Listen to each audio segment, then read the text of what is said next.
if I just look out there and see how many people there are to serve. Yes. Well, there's billions. Yeah. Yeah. So anyways, my dad started changing after he was facing the death of his child, the death of his wife and his sisters. He started getting super active. He called me up one day, and I remember him saying, he's like, okay, so how can a 350-pound man lose some weight? And I said, well, what do you have? He's like, well, I have a bike, a 10-speed. I'm like, you could ride your bike. Yeah. And he's like, well, it hurts to ride my bike. I'm like, it won't. So he's like, well, I'll put a pillow on it. He'd duct tape a pillow to the top of the seat so then he could ride I'm serious. So he could ride his bike. And at one point they even called down in Moab, on the Jeep safaris, you could go there and they would talk about this guy called Mountain Bike Buddha. And that was him. My dad was Mountain Bike Buddha. Part of the tour, because they saw him like riding up and down the Jeep trails. Mountain Bike Buddha. Yeah. There's Mountain Bike Buddha right there doing his daily exercise. He's always up here on the trails. He lost 100 pounds in 8 months. Yeah. 100 pounds. That's insane, For the first time in my life, when I visited him after that, because again, I didn't see him all the time, even at this point, 10 years ago. And I remember giving him a hug, and I could actually put my arms around him. Like I could touch my hands on the other side. And I don't ever remember that as a kid because he was always a pretty big man. Mm-hmm. And So I just am curious if that part of your genes is from your mom, Yeah, I got my mom's side, definitely. Okay. Lean. Because more like my grandpa. Super lean and super fit, but he was curious, when he was younger. Yeah, I was just curious if more of your genes came from your mom because that would be super impressive if well, I'll tell you what. When I look at his pictures when he was younger, he was definitely lean. Yeah. So there's probably both. I would say probably more on my grandpa's side because my grandpa, I don't ever remember him being heavy at all. And my mom's always been lean. So they're definitely more on my mom's side. But like I said before with the other things, I knew what I didn't want to be. Yeah. And I'm like, well, he eats this way. I don't want to eat that way. And so you just paid attention to your diet your whole freaking life, man. I'm just like, hey, I don't want to live that way, so I'm going to John is do the opposite. Like the epitome of health, Thanks, Shane. Like he has a 6-pack, maybe it's an 8-pack, I don't know. But anyway, he just looks fit. Yeah. Well, it was, at first, it was because I love exercise. But it became my medication, right? It became my antidepressant, my anti-anxiety. Yeah. It became instead of my thrill seeking that I had as a teenager, like trying to get fighting and adrenaline and all that kind of stuff. I could get that through exercise, but it was beneficial. Yeah. I wasn't getting smashed in the face. I wasn't getting, so I ended up changing that and still getting the same feelings that I wanted, but in a positive way. Yeah. Something that benefited my life. And now is going to extend my life. Yeah. Right? Because then I have more energy. I can do more things that I want to do. What a blessing is that? Like, you can take control of your own life and your own health, and your health is so important. Yes. Yeah. It is so important. So, and that kind of brings me to what my dad was trying to do. He's trying to change his life. He was, he lost some weight. Maybe it was a little... it was late. Yes. I want to say it was late.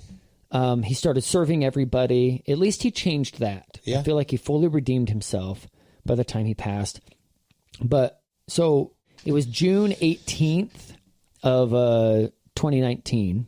Yeah, June 18th, 2019. So we're almost up on 2 years. So in a couple months. That long, man. A month and a half or so. And he woke up. He was doing his regular things.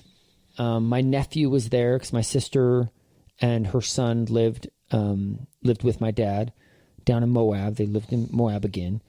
And and then my sister's husband, and they all shared a trailer together. And my dad was in his room. I think he did go on his walker, his daily morning type thing, and then he came back, and he started feeling really sick. He threw up on the floor. He was like, you could tell he could tell that he was having a stroke, right? So he told my nephew, which it sucks that it had to be him, watching his grandpa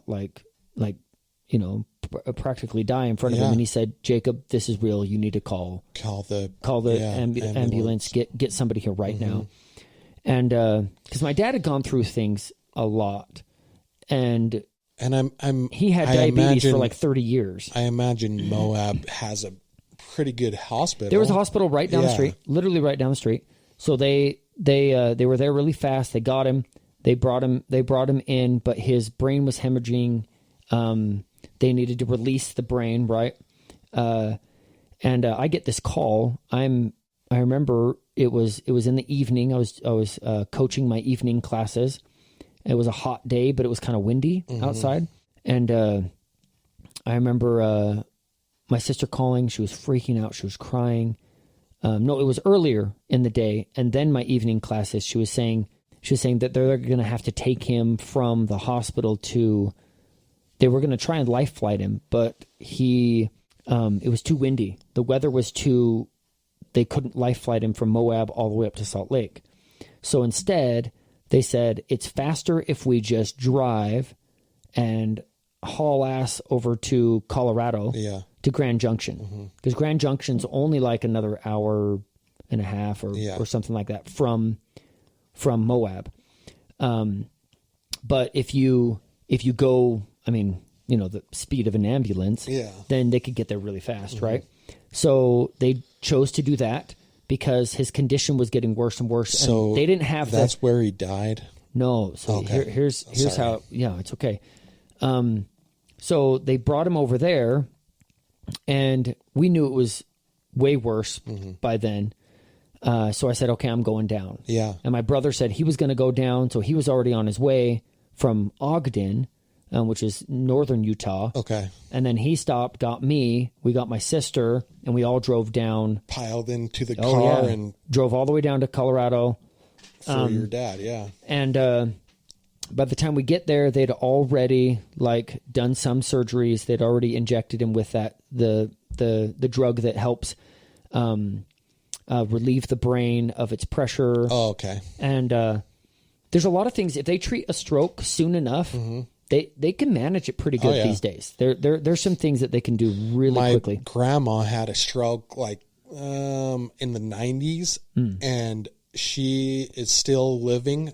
Wow. She's kind of crippled on her left or right side. Yeah. I can't remember which, but she's doing really well. And I think the greatest thing that she ever did was move into a nursing home. Oh, okay. And so she could have people to take care of her. Yeah. And And I honestly think that's the best thing she ever did. Yeah. So we get to the hospital, and we were there for days. They're trying to get improvement. They had to do a few different surgeries. They drilled a hole into his head and to put a drain in so they could drain some of the fluid because it was still hemorrhaging. They didn't catch it fast enough that the other medicines would work. So he's on fentanyl, morphine, a bunch of different things that are just basically, so he's basically passed out the whole time.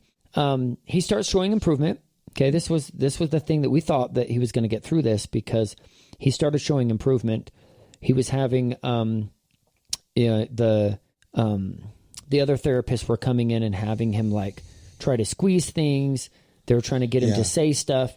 That's exactly what they do for a brain injury. Yeah. Because brain injuries and strokes are really similar. Well, it's massive swelling in the brain. But the quicker they can get you moving and get you doing stuff,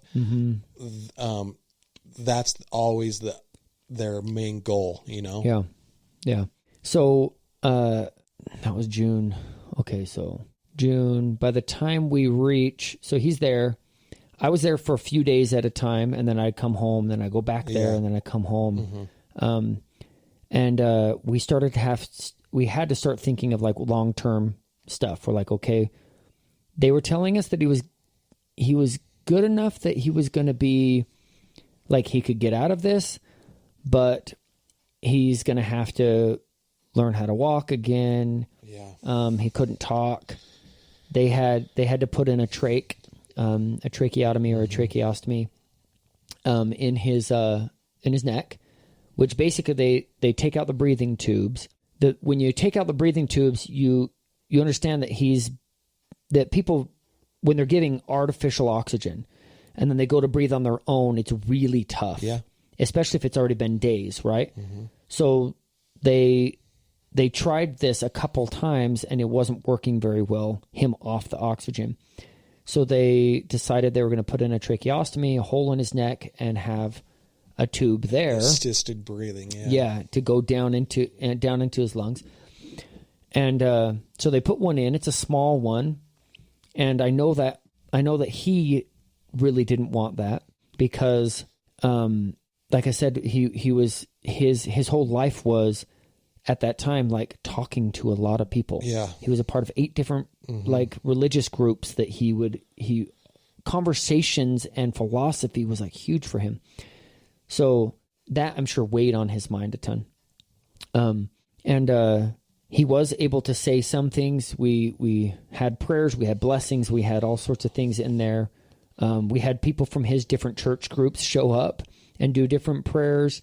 And it was actually the response of some of these religious groups was pretty awesome to see some of these people show up and they really liked my dad. Well, that's that really I didn't good. even know of. I didn't even know these people. That's really good. Like to just have someone there, like to not necessarily talk to, but just be there with you. Sure. You know? Sure. So we kind of took turns staying there and everything. And it eventually got to the point where they're like, he's good enough that he can move to a long-term facility. And we looked around, my sister even and my brother interviewed some people, and they found a place back in Utah that was close enough so that I could be there. I could visit really often. My older brother could visit really often because we're like an hour and a half apart. So it was kind of like in the middle of us, just north of Salt Lake City. And so he goes up to this place on the 3rd of July.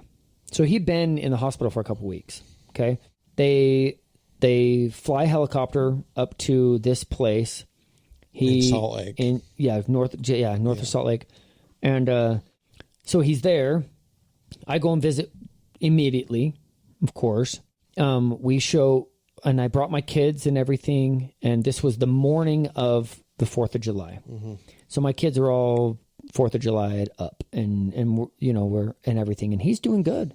He's sitting up a little bit. That's positive. He can't talk very well, but he was throwing a little ball to my daughter. He had this little ball, and he was like, his dexterity in his hand wasn't very good, but he could at least kind of like prop it up in his hand and kind of toss it to her, and she was laughing. We have tons of pictures of that, and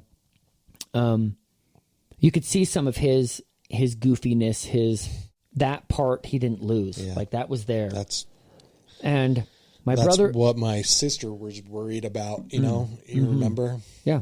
Yeah. That you wouldn't have been the same. That you would have been a totally different person. Yep. Yeah. So I got to go backwards just a tiny bit. Before he left the other hospital, he had pulled out his trach. The small one that I said that they put in. He pulled that out while I was in the room. And I think it's because it feels like you're gagging. Yeah. Right? It feels like you're gagging. He battled pneumonia while he was in there as well. So there was a lot of fluid in his lungs and things like that. So they